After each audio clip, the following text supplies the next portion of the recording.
Leviticus chapter 7. This is the law of the guilt offering. It is most holy. In the place where they kill the burnt offering, they shall kill the guilt offering, and its blood shall be thrown against the sides of the altar. And all its fat shall be offered, the fat tail, the fat that covers the entrails, the 2 kidneys with the fat that is on them at the loins, and the long lobe of the liver that he shall remove with the kidneys. The priest shall burn them on the altar as a food offering to the Lord. It is a guilt offering. Every male among the priests may eat of it. It shall be eaten in a holy place. It is most holy. The guilt offering is just like the sin offering. There is one law for them. The priest who makes atonement with it shall have it. And the priest who offers any man's burnt offering shall have for himself the skin of the burnt offering that he has offered, and every grain offering baked in the oven, and all that is prepared on a pan or a griddle, shall belong to the priest who offers it. And every grain offering mixed with oil or dry shall be shared equally among all the sons of Aaron. And this is the law of the sacrifice of peace offerings that one may offer to the Lord. If he offers it for a thanksgiving, then he shall offer with the thanksgiving sacrifice unleavened loaves mixed with oil, unleavened wafers smeared with oil, and loaves of fine flour well mixed with oil. With the sacrifice of his peace offerings for thanksgiving, he shall bring his offering with loaves of leavened bread, and from it he shall offer 1 loaf from each offering as a gift to the Lord. It shall belong to the priest who throws the blood of the peace offerings, and the flesh of the sacrifice of his peace offerings for thanksgiving shall be eaten on the day of his offering. He shall not leave any of it until the morning. But if the sacrifice of his offering is a vow offering or a free will offering, it shall be eaten on the day that he offers his sacrifice, and on the next day what remains of it shall be eaten. But what remains of the flesh of the sacrifice on the 3rd day shall be burned up with fire. If any of the flesh of the sacrifice of his peace offering is eaten on the 3rd day, he who offers it shall not be accepted, neither shall it be credited to him. It is tainted, and he who eats of it shall bear his iniquity. Flesh that touches any unclean thing shall not be eaten. It shall be burned up with fire. All who are clean may eat flesh, but the person who eats of the flesh of the sacrifice of the Lord's peace offerings, while an uncleanness is on him, that person shall be cut off from his people. And if anyone touches an unclean thing, whether human uncleanness or an unclean beast or any unclean detestable creature, and then eats some flesh from the sacrifice of the Lord's peace offerings, that person shall be cut off from his people. The Lord spoke to Moses, saying, Speak to the people of Israel, saying, You shall eat no fat of ox or sheep or goat, the fat of an animal that dies of itself, and the fat of one that is torn by beasts, may be put to any other use, but on no account shall you eat it. For every person who eats of the fat of an animal of which a food offering may be made to the Lord shall be cut off from his people. Moreover, you shall eat no blood whatever, whether of fowl or of animal, in any of your dwelling places. Whoever eats any blood, that person shall be cut off from his people. The Lord spoke to Moses, saying, Speak to the people of Israel, saying, Whoever offers the sacrifice of his peace offerings to the Lord shall bring his offering to the Lord from the sacrifice of his peace offerings. His own hand shall bring the Lord's food offerings. He shall bring the fat with the breast, that the breast may be waved as a wave offering before the Lord. The priest shall burn the fat on the altar, but the breast shall be for Aaron and his sons. And the right thigh ye shall give to the priest as a contribution from the sacrifice of your peace offerings. Whoever among the sons of Aaron offers the blood of the peace offerings and the fat shall have the right thigh for a portion. For the breast that is waved and the thigh that is contributed I have taken from the people of Israel out of the sacrifices of their peace offerings, and have given them to Aaron the priest and to his sons, as a perpetual due from the people of Israel. This is the portion of Aaron and of his sons from the Lord's food offerings, from the day they were presented to serve as priests of the Lord.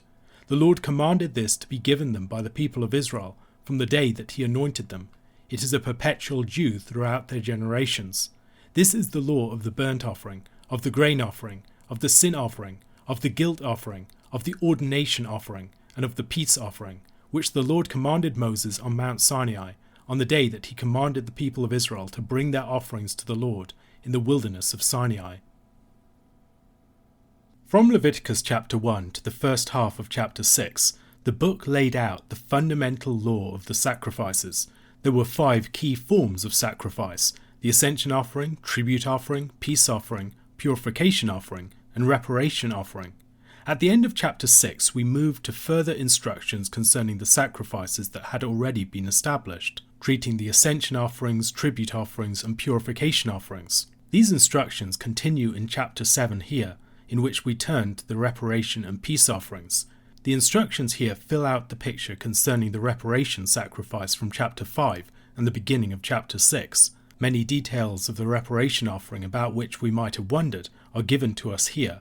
The location of the killing of the reparation offering is stipulated at this point, being the same as that of the ascension offering, on the north side of the altar before the Lord, as we see in chapter 1 verse 11.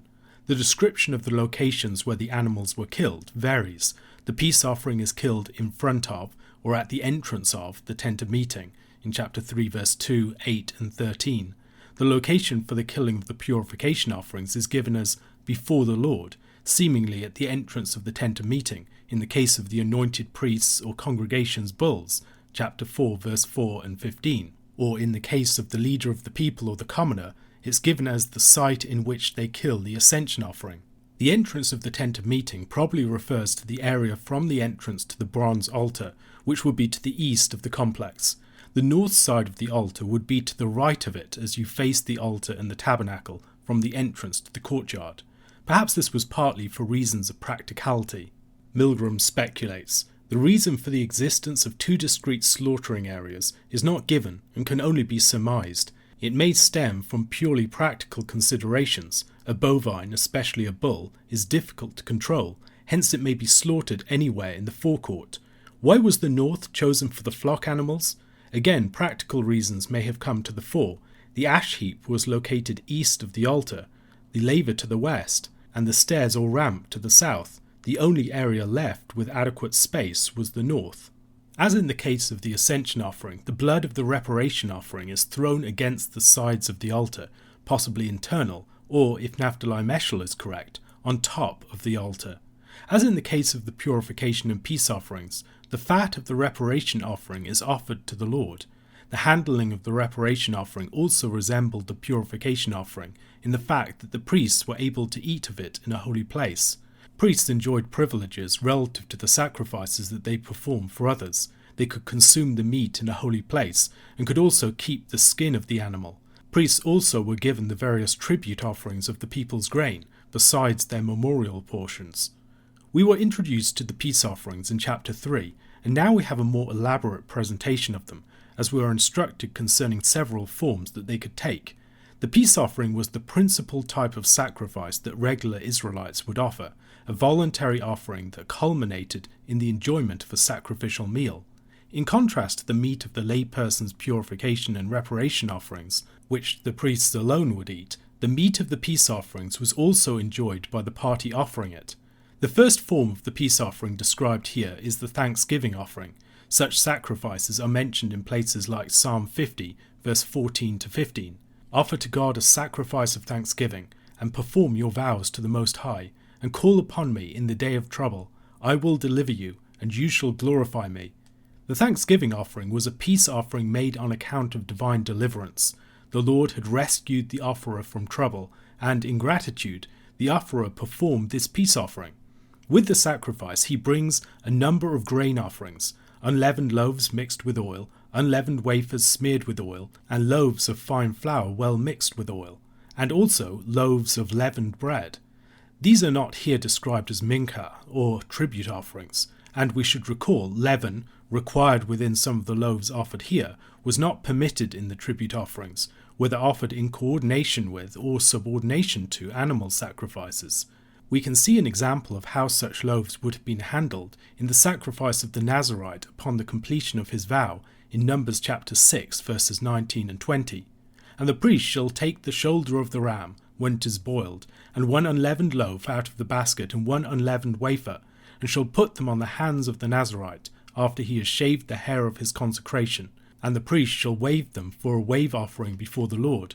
They are a holy portion for the priest, together with the breast that is waved and the thigh that is contributed, and after that the Nazarite may drink wine. The flesh of peace offerings for thanksgiving had to be eaten on the same day as the offering. The author of the book of Hebrews, even after speaking about the way that the Old Covenant sacrificial system is no longer operative, exhorts his readers continually to offer a sacrifice of praise in chapter 13 verse 15, Most likely here he's adopting the language of the Septuagint of Leviticus chapter 7 verse 15 and Psalm 116 verse 17, which refer to the peace offering for thanksgiving in the same terms. From the earliest years of the Church, the term Eucharist, or thanksgiving, was adopted to refer to the Lord's Supper. We see this in the Didache, for instance. While the Old Covenant involved a continual, twice-daily burnt offering that continued to ascend throughout the day and the night, and a continual tribute offering along with it, the New Covenant is distinguished by a continual thanksgiving offering, its perpetual Eucharist, and it seems likely that it's drawing upon this particular form of the peace offering. In celebrating the Eucharist, we are celebrating a continual thanksgiving for the Lord's deliverance in Christ. The second kind of peace offering was the votive offering, which could be offered in fulfillment of a vow. For instance, an Israelite might say that if the Lord were to bring something to pass, they would celebrate a peace offering in thanksgiving. Alternatively, another form of votive offering would be upon the completion of something like the Nazirite vow. In Numbers chapter 6 verse 14, in the laws for the Nazirite was expected to offer a ram without blemish as a peace offering at the conclusion of the period of his vow. The third form of the peace offering was the free will offering, which didn't really involve the same occasion as the other two, but could be offered purely of the offerer's own grateful initiative to the Lord. In the case of the latter two forms of the peace offering, the meat of the sacrifice could be eaten on the day of the sacrifice and on the day after it. Any meat remaining to the third day, however, had to be destroyed. If someone were to eat it, it would invalidate the sacrifice. Holy food was for holy, or in some cases clean, people, and a failure to uphold this principle could lead to serious consequences.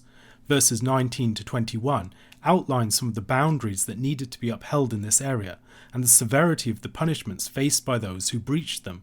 There is another example of a law concerning someone eating holy food that he ought not to eat, in chapter 22, verses 14 to 16. And if anyone eats of a holy thing unintentionally, he shall add the fifth of its value to it, and give the holy thing to the priest. They shall not profane the holy things of the people of Israel, which they contribute to the Lord, and so cause them to bear iniquity and guilt by eating their holy things. For I am the Lord who sanctifies them.